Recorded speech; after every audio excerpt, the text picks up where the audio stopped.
बेचने आए ये वाली टोकरी। और ये टोकरी की कीमत बता रहे भाई, कितने की भाई बताया? 250 रुपये। 250 बताया। तो मैंने इनको बोला कि 200 ले लो और ये टोकरी दे दो। ये वाला टप फजर के कपड़े धोने के लिए मुझे चाहिए क्योंकि मेरे पास नहीं है। और एक ये वाला। चलो पे हो, यहाँ पे हो गई लाइट बंद और मैंने ये बाहर जाते जाते बास्केट खरीद लिया फजर के कपड़ों के लिए। ठीक है अम्मी? हैं छोटी है, चलो कोई बात नहीं है, अभी तो 200 की बेचारा इतनी सर्दी में बेच रहा है। चलो इस तरह इसकी भी हेल्प हो जाएगी और मेरे लिए भी कपड़े फजर के रख लूंगी। चलो ठीक है फिर। हैं हाँ, जगह भी थोड़ी घेरती है और फिर चीजें भी इसमें पूरी आ जाएंगी। ठीक है फजर ले लूं? मम्मा को बाय बाय कर दो। ये लो भाई पैसे 100 दे दिए, शुक्रिया। मैनू ना ओदे नाल दा टप वड्डा लिया दो जिड्डा मेरी अम्मी ने नहीं लिया। चलो हाँ जी। यहाँ पे हम आए हैं वॉक करने और कोई भी यहाँ पे नज़र ही नहीं आ रहा है, ऐसे जैसे यहाँ पे सारे लोग ख़त्म ही हो गए हैं, कहीं दूसरी दुनिया में ही चले गए हैं। और नोमी कर रही है ये तेज़ तेज़ वॉक। और यहाँ पे नोमी वॉक कर रही है और मेरे हाथ में मोबाइल है, इसलिए मैं पे नोमी एक साइकिल उधार मांग के उस पे राइडिंग करना सीख रही है। ये देखे अल्लाह चला ही नहीं है, साइकिल भी मांगा लेकिन राइड हुई ही नहीं। थैंक यू बच्चे। और यहाँ पे नोमी कर रही है वॉक तेज तेज। इस साइकिल चलाने की कोशिश की लेकिन हुई नहीं है। और यहाँ पे मैंने सोचा कहीं साइकिल से गिर के मैं टांग ही ना तड़वा लूं, बेहतर है कि ना ही करूं। सारी गलियां पार्क की और यहाँ की सारी गलियां सुनसान है। और यहाँ से वॉक करते करते हम लोग जल्दी वापस चले जाएं क्योंकि अंधेरा हो जाएगा अभी जल्दी। एक भी बंदा नजर नहीं आ रहा। वो नोमी पता है हम जब छोटे छोटे थे तो स्टोरियां पढ़ते थे ना कि वो पूरा इलाका सुनसान हो गया, तो ऐसे ही मुझे कुछ ऐसा लग रहा है जैसे यहाँ पे सारा इलाका ही सुनसान हो गया और नोमी अकेली इस इलाके में घूम रही है, वॉक कर रही है। शुक्र है एक घर का दरवाजा खुला है, वो लोग पानी लेने जा रहे हैं, वो तो निकल आए हैं वहां पे वो आगे। और यहाँ पे ये वॉक हो रही है ये घर। हाँ नोमी को इन दिनों में स्कूटी चलाने का जुनून सवार हुआ है, लेकिन इस बेचारी को कोई स्कूटी लेकर ही देता कहीं चोट ही ना लगवा लेना स्कूटी से गिर के। और यहाँ वहाँ पूरी सोसाइटी में कोई भी नहीं है और ये हैं सोसाइटी के नए नए घर जो बन रहे हैं अभी। और यहाँ पर बनाएगी नोमी अपना घर इस प्लाट पे, उस प्लाट को देख रही है। चलो नोमी अभी घर चलते हैं क्योंकि यहाँ पे कोई बंदा बशर नहीं नज़र आ रहा। चलो चलते हैं। आज हम जस्ट यहाँ पे मुआयना करने आए थे और हमने कहा सोचा कि चलो वॉक भी कर लेते हैं। और यहाँ पे नोमी देख रही है और अभी हम चल रहे हैं वापस घर क्योंकि वॉक करने के लिए अभी काफ़ी अंधेरा हो गया है और फजर भी नानों के पास छोड़ा हुआ है फजर को।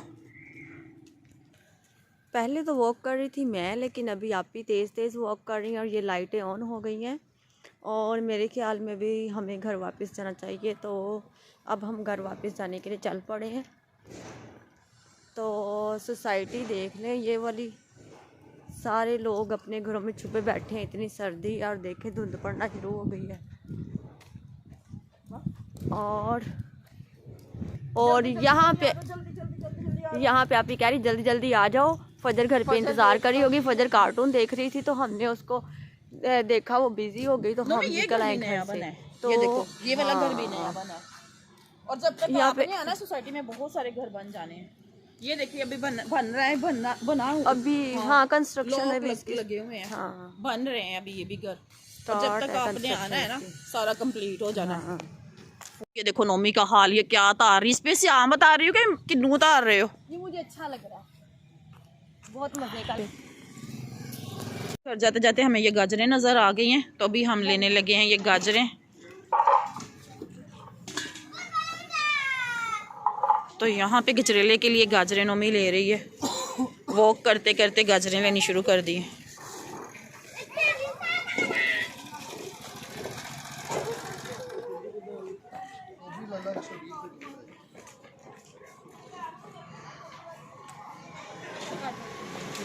कितने लाने 2 किलो।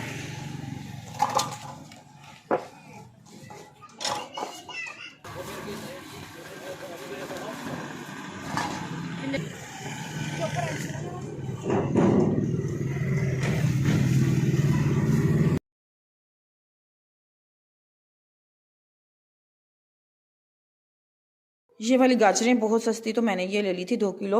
अब इनको मैं दूध डाल के तो इनका गजरेला बनाऊंगी। अगर इसकी रेसिपी चाहिए तो मेरा कल का व्लॉग ज़रूर देखिएगा, क्योंकि अभी अगर मैं इसको भी पकाते हुए आपके साथ शेयर करूंगी वीडियो तो ये बहुत ज़्यादा लंबा व्लॉग हो जाएगा। अच्छा, तो अभी मैं इनको वॉश करूंगी। छिलके मम्मी ने उतार के दिए थे क्योंकि सर्दी बहुत लग रही थी, और मैंने आके आधे शलजम मम्मी ने छिलके उतारे थे और आधे अभी काटे, तो मेरे हाथ रेड हो गए और हाथों का हाल देखें किस तरह रेड हो गए मेरे, क्योंकि फ्रीज़ हो गए। अभी मैंने क्या किया है, फ्रिज में से गोश्त निकाला है। गोश्त को मैंने जब देखा तो ये आइस बना हुआ है और बिल्कुल छिलका हुआ है, तो इसको भी मैं अच्छी तरह वॉश करूँगी। तो आज मैं बनाऊँगी शलजम, गोश्त और पालक। ये मेरा बहुत ही मेरी फेवरेट सब्ज़ी है, तो ये पकाऊंगी और साथ में मैं बनाऊंगी गाजर का हलवा। कल का व्लॉग देखना बिल्कुल भी ना भूलिएगा, क्योंकि कल के व्लॉग में मैं मज़ेदार और इजी ये पालक और गोश्त और शलजम की रेसिपी आपके साथ शेयर करूंगी। और साथ में अगर गाजर के हलवे की रेसिपी चाहिए तो आप मेरी पिछली वीडियो में देख लें, या मैं डिस्क्रिप्शन में भी इसका लिंक दे दूंगी वीडियो का, आप वो देख लें और इससे रेसिपी आप देख सकते हैं कि मैं कितना झटपट गाजर का हलवा बना दूंगी। फिलहाल मैं इन 3 चीज़ों को जल्दी जल्दी से वॉश कर लूँ, क्योंकि सबसे पहले मैं करूँगी गाजरों को वॉश, क्योंकि गाजरों को बॉईल करके कुकर में मैंने बनाना है हलवा। तो सबसे पहले उसी कुकर में मैं गाजरें करूँगी, पकाऊंगी, और उसी में फिर बाद में सब्जी बना लूँगी। तो चलें, इनको वॉश करने के बाद कल के व्लॉग में आप देखिएगा इनकी रेसिपी। तो आज के व्लॉग में इतना ही हो, और इससे पहले कि मैं अपने व्लॉग का एंड करूं, मुझे आपके साथ कुछ शेयर करना है और कुछ अपनी फीलिंग्स को आपके साथ शेयर करना है। और अभी मैंने दूध देखा, मैंने कहा दूध निकालती हूँ और इसको भी तब तक थोड़ा ठंडा हो जाता है जब तक मैं ये गाजरों को धो लेती हूँ। तो मैंने देखा कि दूध तो बिल्कुल बर्फ़ जमा हुआ है, और मैंने सुबह से फ्रिज बंद की हुई है क्योंकि लाइट ऑफ है और फ्रिज ऑटोमेटिकली बंद ही है, तो फिर भी दूध जो है वो मेल्ट नहीं हुआ। अब मैंने इसको बाहर निकाल दिया। पहले मैंने फ्रिज के नीचे वाले खाने में रखा था, और अभी गाजरें धोती हूँ और आपके साथ शेयर करती हूँ कि कुछ लोगों की असलियत क्या होती है। अच्छा, तो मेरे घर में एक बच्ची आती थी रोज़। मैं एक दिन आई मेरे पास, कहती कि बाजी मैंने ना आज ना रोटी नहीं खाई, मेरी मम्मा ने मुझे रोटी नहीं बना के दी और हमने आज घर में रोटी नहीं बनाई। तो मैंने जल्दी जल्दी आटा गूंदा हुआ मेरे पास आटा था, तो मैंने जल्दी से पराठा बनाया। और घर में मेरे पास सालन पड़ा हुआ था, मैंने बनाया था गोश्त और उसका सालन पड़ा हुआ था। मैंने पराठे के साथ वो उसको साथ में दिया और उसे बोला कि आप खा लो, और खाने लगी। और खाते खाते मुझे कहते कि बाजी आप तो इतना बिजी हो, इतना काम कर रहे हो। मैं बना रही थी, खाना बना रही थी, और अभी मैं सफाई भी मैंने करनी थी। तो कहती मैं आपकी थोड़ी सी हेल्प कर देती हूँ, आपने भी तो मुझे खाना बना के दिया है, तो मैं आपकी भी हेल्प कर देती हूँ। मैंने कहा ठीक है, चलो कर लो, अगर आपका दिल कर रहा है तो। चलेगी अंदर रूम में, चलेगी। मेरे हस्बैंड बैठे हुए थे पास ही बेड पे। उसने क्या किया, कबर्ड का दराज खोला और दराज में पड़े हुए थे फजर के पैसे। फजर को दिया था, उसकी बर्थडे के पैसे पड़े हुए थे, वैसे ही पड़े हुए थे, उसकी बर्थडे पे दिए थे नोमी ने पैसे। और आपने देखा कभी व्लॉग में बच्चे भी पैसे लेके आए थे, हालांकि मैं बच्चों से लेना नहीं चाहती थी, लेकिन फिर वो शौक से लेके आए, तो मैंने ना उनका दिल नहीं तोड़ा, मैंने पैसे रख लिए। वैसे ही मैंने वो पकड़ के दराज में रख ले, काफ़ी दिनों के पड़े हुए थे, वहीं पर पड़े हुए थे। तो उसने बच्ची ने क्या किया, हमसे पैसे उठाए और अपने घर की तरफ चल पड़ी। तो मैं आपके साथ शेयर कर रही थी कि कुछ लोगों की असलियत क्या होती है। आप उनके साथ जितना मर्जी कर लो। मैंने उसको खाना खिलाया जो, और उसको हमेशा मैं प्यार करती थी घर में। अगर वो नहीं घर से खा के आती थी तो खाना भी खिलाती थी, वैसे भी प्यार करती थी। और उसने क्या किया, सारे पैसे पकड़ के तो चले गई। पैसों का मुझे इतना दुख नहीं है, दुख इस बात का है कि मैं इतना ज़्यादा उसके साथ प्यार करती थी, इतना ज़्यादा उसकी केयर। घर में अगर उसकी मम्मा ने खाना नहीं बना के दिया तो मैं जल्दी से उसको खाना बना देती थी कि चलो कोई बात नहीं, बच्ची है, भूख लगी होगी तो मैं इसको खाना दे देती हूँ। तो उसने क्या किया, पैसे लेकर तो चली गई। तो दुख इस बात का है कि वो बगैर बताए, अगर मुझे कह देती ना, बता देती कि मुझे चाहिए पैसे, तो मैं उसको दे देती। लेकिन कुछ लोगों की असलियत होती है कि उनके साथ जितना मर्जी भी आप कर लो, जितना मर्जी आप कर लो, लेकिन उन्होंने अपनी औकात दिखा के ही रहना होता है। तो इसलिए किसी पर भी एतबार मत कीजिए। ये पैसे हैं जो कभी कभी हमें दूसरों से बहुत दूर कर देते हैं, और कभी कभी पैसे ही हमें दूसरों के नज़दीक ले आते हैं। नज़दीक इस तरह ले आते हैं कि पैसे को देख के कुछ रिश्ते ऐसे होते हैं जो आपके बन जाते हैं।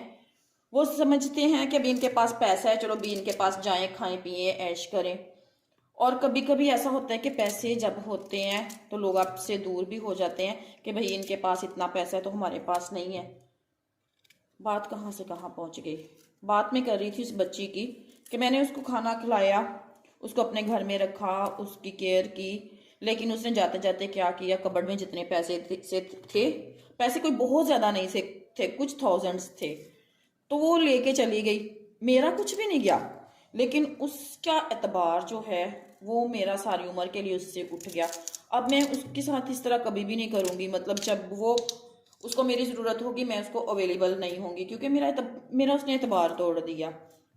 अगर वो कह देती मुझे कि मुझे चाहिए पैसे तो मैं उसको शायद दे ही देती और सारे ही दे देती, कोई बात नहीं थी। लेकिन इस तरह चोरी करने का क्या मतलब हुआ। मेरे हस्बैंड भी पास ही बैठे कुछ काम कर रहे थे और उसकी इतनी जरूरत होगी कि वो हमारे घर में है, नेबर्स की बच्ची थी, हमारे घर में आके हमारे कबर्ड का दराज खोला और उसमें से पैसे लिए और चली गई। तो इस तरह पैसा जो होता है वो आपको असलियत बता देता है कि कौन बंदा कितने पानी में है। अच्छा, तो मैं गजरेले के लिए बस इतनी मोटी मोटी सी गाजरें काटूंगी और इससे बनाऊंगी रेस्टोरेंट स्टाइल गजरेला, जो कि आप शादियों में खाते हैं। तो अभी इसको मैं काट के कुकर में इसको करूंगी बॉयल, और कल का व्लॉग देखिए और इस रेसिपी को एंजॉय कीजिएगा। आज के व्लॉग में बस इतना ही, बस आपको कुछ असलियत बतानी थी और बताना कि घर का खाना जो होता है ना वो बाहर के खानों से बहुत बेहतर होता है। तो कोशिश कीजिए कि घर में ही आप अपने प्यारों के लिए खाना बनाएं, और जो प्यारे भी बाहर का खाना खाते हैं और इंजॉय करते हैं उनके लिए भी ये है कि आजकल इतनी ज़्यादा बीमारियां हैं, तो इतनी ज़्यादा बीमारियों में अगर आप बाहर का खाना खाते रहेंगे तो बीमारियों में और ज़्यादा इजाफा होगा। इसलिए कोशिश करें कि हमेशा घर का खाना ही खाएं। तो अभी ये मैंने शलजम है, शलजमों को भी मैं इसी तरह मोटा मोटा काट लूंगी। और घर का खाना बहुत बेहतर होता है, ये आपके बजट में होता है। अगर आप घर का खाना एक तो पकता बहुत थोड़े पैसों में, बाहर से आप महंगा खाना मंगवाते हैं और साथ में अपनी सेहत का भी सत्यानाश करते हैं। घर में वही खाना जो आप एक टाइम में बैठ के खा लेते हो ना, उतने पैसों में घर में एक हफ्ते के लिए खाना बन सकता है, और वो भी मज़ेदार। बस थोड़ी सी इसमें मेहनत लगती है, अगर थोड़ी सी आप कोशिश करें अपनी सेहत को भी बचा सकते हैं। और जब बड़े पैमाने पे कुछ चीज़ बनती है ना तो वो इतनी साफ नहीं होती। तो आपने जब घर में बनाना होता है तो आपने थोड़े पैमाने पे सिर्फ अपने लिए बनाना होता है, तो वो साफ़ सुथरा होता है। उसमें आप अपनी मर्जी के मुताबिक इंग्रेडिएंट्स डालते हैं, जो आपको सूट नहीं करते वो नहीं भी डालते, जो आपको पसंद होते हैं वो डालते हैं, और मज़ेदार खाना भी बन जाता है। इसलिए मैं प्रेफर करूँगी कि अपने बजट में रहते हुए घर का खाना ही खाएं, बाहर के खाने की बजाय। अच्छा, तो भी आज के व्लॉग में बस इतना ही। देखते रहिएगा मेरा व्लॉग और व्यूज़ बढ़ा दें मेरे, प्लीज़ व्यूज़ बढ़ा दें। आजकल आप मेरे ना लाइक करते हैं ना कमेंट करते हैं, और व्यूज़ भी कम हो गए पिछले कुछ एक हफ्ते की से। तो व्यूज़ बढ़ा दें मेरे, ज़्यादा से ज़्यादा व्यू करें, ज़्यादा से ज़्यादा चैनल को शेयर, लाइक और सब्सक्राइब करें। मिलते हैं फिर अगले व्लॉग में, तब तक के लिए अल्लाह हाफिज़। मुझे अभी लंच बनाना है, बहुत सारा काम करना है।